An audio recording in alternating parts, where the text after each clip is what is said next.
Porbandar special operation ગ્રુપે વહેલ માછલીની ઉલટી એમ્બરગ્રીસના ટુકડા સાથે એક શખ્સની કરી ધરપકડ. એમ્બરગ્રીસની કરોડોની કિંમતના મુદ્દામાલ સાથે જૂનાગઢના યુવક સામે કાર્યવાહી કરી. નરસંગ ટેકરી પાસે જૂનાગઢનો યુવક એમ્બરગ્રીસના ટુકડાનું વહેંચણ કરવા આવેલ જોવાની સ્પેશિયલ ઓપરેશન ગ્રુપને મળી હતી માહિતી. એસઓજીએ વોચ ગોઠવી હતી. જૂનાગઢના મેહુલ ઉર્ફ અપ્પુ પ્રવીણ સોલંકીને ઝડપી પૂછપરછ કરતા તેમની પાસેથી વહેલ માછલીની ઉલટી એમ્બરગ્રીસના ટુકડા મળી આવેલ. પોલીસે મેહુલ ઉર્ફ અપ્પુ પ્રવીણ સોલંકી રે જૂનાગઢવાડા પાસેથી 1.82 ગ્રામ વજનના એમ્બરગ્રીસના ટુકડા કબજે લીધા, જેની બજાર કિંમત 1,82,09,000 થાય છે.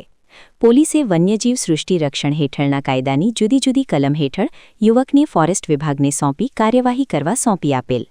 પોલીસે આ યુવક જૂનાગઢથી એમ્બરગ્રીસ કોની પાસેથી લાવેલ, પોરબંદરમાં કોને વહેંચવાનો હતો તે દિશામાં તપાસ કરી રહી છે.